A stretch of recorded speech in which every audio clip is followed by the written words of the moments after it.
আর শাহাদাতু সাবউ, এছাড়াও আল্লাহ পাকের পথে যুদ্ধ করে শাহাদাত বরণ করার ছাড়াও আরও 7 শ্রেণীর শহীদ আল্লাহ পাক নির্ধারণ করেছেন, যাদেরকে হুকমি শহীদ বলেছেন উলামায়ে কেরাম, ফুকাহায়ে ইজাম। আর যারা আল্লাহ পাকের দ্বীনের জন্য শহীদ হয় তাদেরকে হাকিকি শহীদ বলা হয়েছে। এই হুকমি শহীদের প্রথম হচ্ছে তারা যারা মহামারী রোগে আক্রান্ত হয়ে ইন্তেকাল করে। শর্ত হচ্ছে ঈমান থাকতে হবে। শর্ত কি বলুন? শিরক মুক্ত ঈমান থাকতে হবে। মৃত্যুর যন্ত্রণায় ছটফট করতেছিল, রাসূল সাল্লাল্লাহু আলাইহি ওয়াসাল্লাম সেখানে উপস্থিত ছিলেন। এক পর্যায়ে বন্ধুকে ডাক দিলেন, তিনি ডাকের উত্তর দিলেন না, অজ্ঞান হয়ে গিয়েছিলেন। কিছুক্ষণ পর তিনি ইন্তেকাল করলেন। রাসূল সাল্লাল্লাহু আলাইহি ওয়াসাল্লাম ডাক দেওয়ার পর যখন তার আওয়াজ শুনলেন না, জবাব শুনতেছিলেন না, তখন তার নাম ধরে বলতেছিলেন, আমি তোমার ব্যাপারে ব্যর্থ হয়ে গেলাম, অর্থাৎ পৃথিবী থেকে তুমি চলে গেলে, তোমার পরিবার তোমাকে হারিয়ে ফেললো। যখন এই কথাটি শুনলেন তার পরিবার, তখন পরিবারের মহিলারা চিৎকার দিয়ে কেঁদে উঠল। তখন জাবির রাদিয়াল্লাহু তাআলা আনহু, জাবির বিন আতিক রাদিয়াল্লাহু তাআলা আনহু, তিনি বলেন, আমি তাদেরকে শান্ত করার চেষ্টা করলাম। এক পর্যায়ে পাশ থেকে একজন বলল, আফসোস, এত হৃষ্টপুষ্ট একজন যুবক যদি দ্বীনের পথে ইন্তেকাল করত, শাহাদাত বরণ করত, কতই না ভালো হতো। আল্লাহর নবী বলেন, তোমরা কি শুধু আল্লাহর পথে যারা শহীদ হয়, জিহাদ ফি সাবিলিল্লাহ করে শহীদ হয়ে গেল, তাদেরকেই শহীদ মনে করো নাকি? হযরত জাবির রাদিয়াল্লাহু তাআলা আনহু বলেন, উপস্থিত সাহাবায়ে কেরাম বললেন, ইয়া রাসূলুল্লাহ, আল্লাহ পাকের দ্বীনের জন্য যারা জিহাদ করলো, ওমান জাহাদা ফা ইন্নামা ইউজাহিদু লিনাফসিহি, প্রচেষ্টা করলো দ্বীন প্রতিষ্ঠার জন্য, তারাই তো শহীদ। আল্লাহর নবী বলেন, قال رسول الله صلى الله عليه وسلم إن الله عز وجل قد أوقع أجره على قدر نيته। আল্লাহ পাক প্রত্যেকটি মানুষের নিয়ত অনুযায়ী তার আমলনামা নির্ধারণ করে দেন। জোরে বলুন সুবহানাল্লাহ। আপনার আমার নিয়ত যদি থাকে দ্বীনের জন্য শহীদ হব, শাহাদাতের তামান্না নিয়ে যদি আমি আত্মনিয়োগ করি, আমার মৃত্যু যদি জ্বরে কাতরাতে কাতরাতে হয়, আল্লাহ পাক শাহাদাতের মউত হিসাবে কবুল করে নেন। জোরে বলুন সুবহানাল্লাহ। এরপরে তিনি বলছেন, নবী করিম সাল্লাল্লাহু আলাইহি ওয়াসাল্লাম বলেন, ওমা তাউদ্দুনা শাহাদাহ, তোমরা কি এই শাহাদাতকে গণনা করো শুধুমাত্র দ্বীনের জন্য যারা জিহাদ করলো ফি সাবিলিল্লাহ, আল্লাহ পাকের পথে তারা? তাহলে তো শাহাদাত শহীদের সংখ্যা খুব কমে যাবে। বরং আল কতলু ফি সাবিলিল্লাহ, শহীদ আল্লাহ পাকের পথে যুদ্ধ করে যেমন শহীদ হয়, তেমন সিওয়া আল কতলু ফি সাবিলিল্লাহ আর শাহাদাতু সাবউ, এছাড়াও আল্লাহ পাকের পথে যুদ্ধ করে শাহাদাত বরণ করার ছাড়াও আরও 7 শ্রেণীর শহীদ আল্লাহ পাক নির্ধারণ করেছেন, যাদেরকে হুকমি শহীদ বলেছেন উলামায়ে কেরাম, ফুকাহায়ে ইজাম।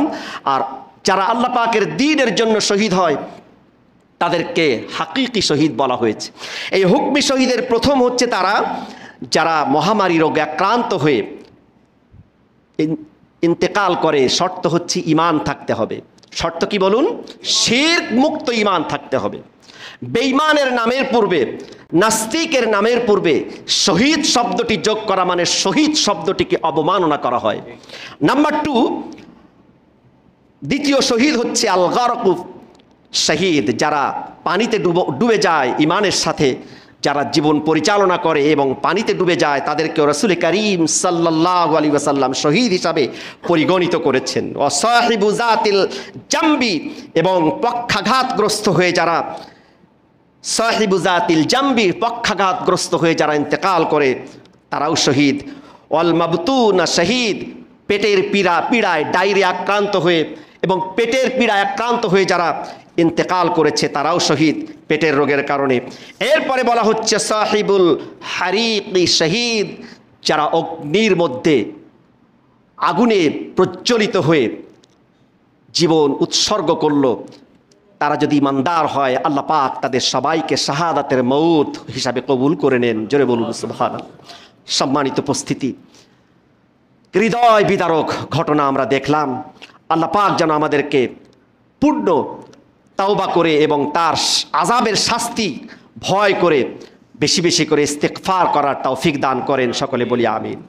হযরতে মূসা আলাইহিস সালামের সময় বৃষ্টি বন্ধ হয়ে গিয়েছিল, বৃষ্টি হচ্ছিলই না। আর এই আসমান থেকে যা নাজিল হয়, বৃষ্টি বলেন, রোদ বলেন, বাতাস বলেন, এগুলো কোনো মানুষের হাতে আল্লাহ পাক দেননি। কিছু কিছু জিনিস দিয়েছেন, তাই অহংকারের ঠেলায় মানুষকে খুঁজে পাওয়া যায় না। হিংসা, অহংকার, আল্লাহ পাকে স্পেশাল কিছু জিনিস নিজ দায়িত্বে নিয়েছেন। বন্ধ হয়ে গেল বৃষ্টি, মূসা আলাইহিস সালাম তার জাতিকে নিয়ে একত্রিত হয়ে খোলা আকাশের নিচে ইস্তেগফার করতে শুরু করলেন আর বললেন, আমাকে জানানো হয়েছে একজন ব্যক্তির কারণে যে 40 বছর একাধিকভাবে মানে ধারাবাহিকভাবে সে অপকর্ম করেছে, পাপাচার লিপ্ত হওয়ার কারণে আল্লাহ পাক এই গজব দিয়েছেন। জোরে বলুন নাউজুবিল্লাহ। সুতরাং তোমরা ঘোষণা দাও, কে সেই পাপী, সে যেন এখান থেকে বেরিয়ে যায়। যখন ঘোষণা দেওয়া হচ্ছে যে পাপী, সে বুঝতে পারছে, কিন্তু মূসা আলাইহিস সালামকে আল্লাহ পাক আইডেন্টিফাই করে দেননি, পরিচয় করে দেননি যে অমুক ব্যক্তি। শুধু বলা হয়েছে যে 40 বছর ধারাবাহিক অপকর্মে লিপ্ত, তাকে বেরিয়ে যেতে বলো। যখন চিৎকার দিয়ে দিয়ে বলা হচ্ছে যে কে সে পাপী, যে পাপী সে নিজে জানে পাপ করেছে কতটুকু, বেরিয়ে যাও। তখন যে পাপী ছিল সে চিন্তা করলো, আমি যদি এখন বেরিয়ে যাই তাহলে মানুষের সামনে আমি পরিচিত হয়ে যাব, আর আমি যদি এখানে থাকি আল্লাহ পাকের গজব নাজিল হচ্ছে, বৃষ্টি বন্ধ হয়ে যাচ্ছে। এক পর্যায়ে সে মাথা নিচু করে একনিষ্ঠতার সাথে যখন তওবা করতে থাকলো, কাঁদতে থাকলো, আল্লাহ পাকের রহমতের দুয়ার আল্লাহ পাক খুলে দিলেন। মূসা আলাইহিস সালাম দেখতে পেলেন মেঘাচ্ছন্ন হয়ে বৃষ্টি শুরু হয়ে গেল। মূসা আলাইহিস সালাম জিজ্ঞাসা করলেন, রব্বুল আলামিন, আপনি বললেন একজন পাপীর কারণে এই শাস্তি হচ্ছে, সেই পাপীটাকে আপনি দেখিয়ে দিলেন না, মানুষের কাছে পরিচয় করিয়ে দিলেন না, অথচ আপনি বৃষ্টি দিয়ে দিলেন। আল্লাহ পাক বললেন, যখন কোনো বান্দা ওমা কানা আল্লাহু লিউআযযিবাহুম ওয়া আনতা ফীহিম ওমা কানা আল্লাহু মুআযযিবাহুম ওয়া হুম ইস্তাগফিরুন। আল্লাহ পাকের সুন্নাহ, তার নীতি হচ্ছে, কোনো রসুল যখন কোনো জাতির মধ্যে অবস্থান করেন তখন সেই রসুলের উপস্থিতিতে আল্লাহ পাক শাস্তি দেন না। আর কোনো জাতির মধ্যে যখন মানুষগুলো, ইমানদারগুলো যখন ইস্তেগফার করতে থাকে, তওবা করে ফিরে আসতে থাকে, আল্লাহ পাক তখন তার শাস্তি দেন না, শাস্তি উঠিয়ে নেন। জোরে বলুন সুবহানাল্লাহ। আর কোনো জাতির মধ্যে যখন আল্লাহর বন্ধু, আল্লাহর ওলিরা অবস্থান করে, ওমা কানা, এরপরের আয়াতে এসেছে, ইন আউলিয়াউহু ইল্লাল মুত্তাকুন। মুত্তাকি হচ্ছে, আউলিয়া হচ্ছে, ওলি হচ্ছে তারা যারা প্রকৃত মুত্তাকি। জোরে বলুন সুবহানাল্লাহ। সম্মানিত উপস্থিতি, সুতরাং এই অবস্থায় আমাদের উচিত এই অসহায় যারা এই কঠিন অবস্থার মধ্যে দিনাতিপাত করছেন তাদেরকে সহযোগিতা করা। হাদিসের মধ্যে এসেছে, আল্লাহু ফি আউনিল আবদি মা কানাল আবদু ফি আউনি আখি।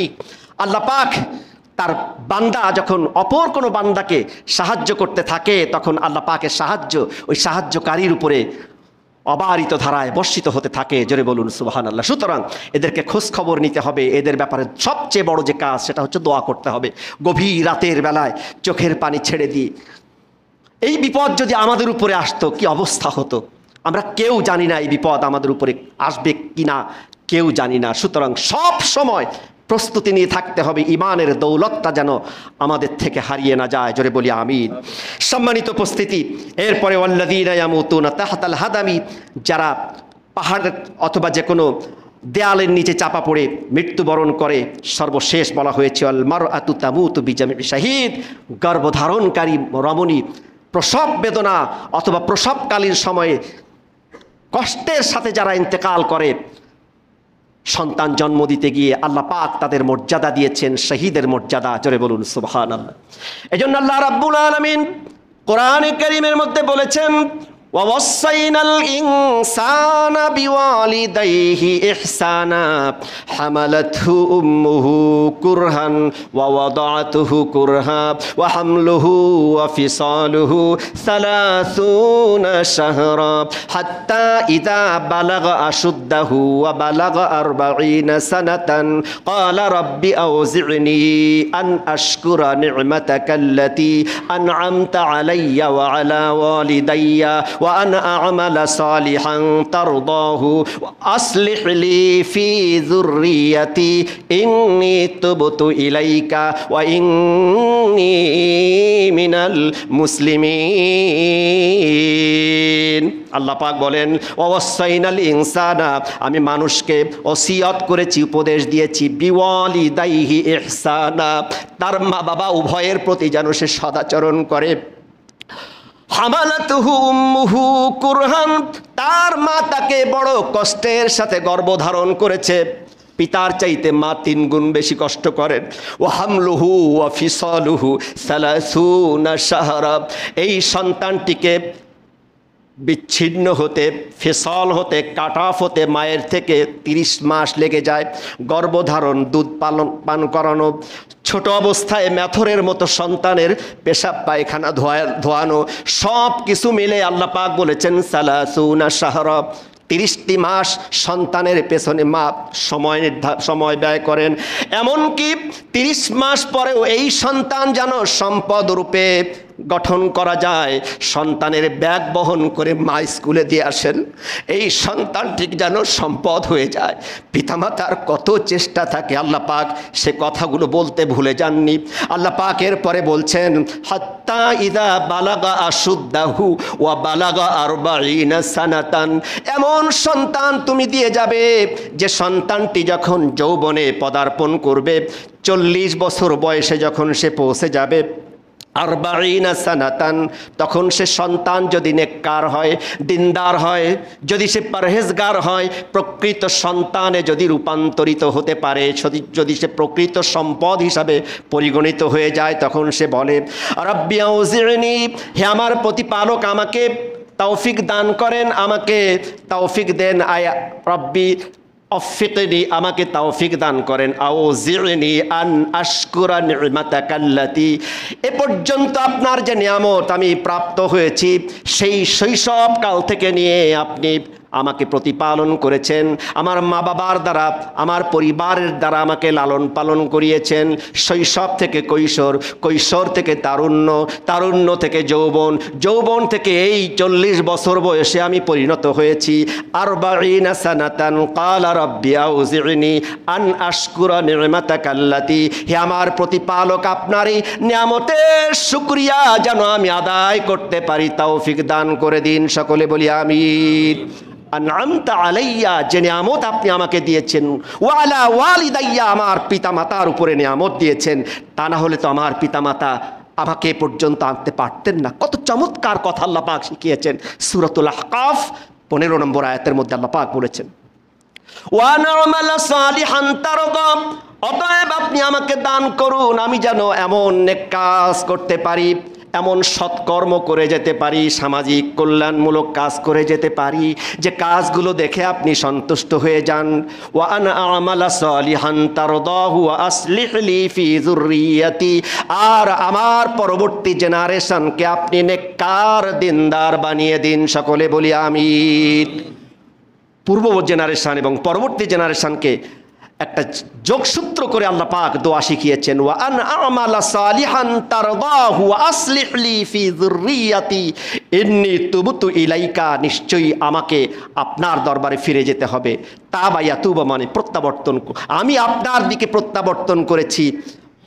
ইন্নী তুবতু ইলাইকা ওয়া ইন্নী মিনাল মুসলিমিন, আর আমি আত্মসমর্পণকারী মুসলমানদের মধ্যে একজন। জোরে বলুন সুবহানাল্লাহ। আল্লাহ পাক বলছেন উলাইকাল্লাযীনা নাতাকাব্বালু আনহুম আহসানা বিমা আমিলু, তারা যাদের এই দোয়া আমি কবুল করে নিয়েছি। জোরে বলুন সুবহানাল্লাহ। তাদের যে নেক কাজ করেছে, নেক কাজের কামনা বাসনা নিয়ে আমার কাছে চাচ্ছে, আমি তাদের পূর্ণ দোয়া কবুল করে নিয়েছি। জোরে বলুন সুবহানাল্লাহ। সুতরাং আসুন আমরা যেন আমাদের পিতামাতার যে বিরাট অবদান আমাদের উপরে তা ভুলে না যাই, আমাদের জীবনে যেন নেক কাজ থেকে গাফেল হয়ে না যায়, আমাদের পরবর্তী জেনারেশন যেন তারা বৎকারের মধ্যে, তারা যেন গুনাহগারদের মধ্যে অন্তর্ভুক্ত না হয়, তারাও যেন নেককার হতে পারে, সেই দোয়া করি।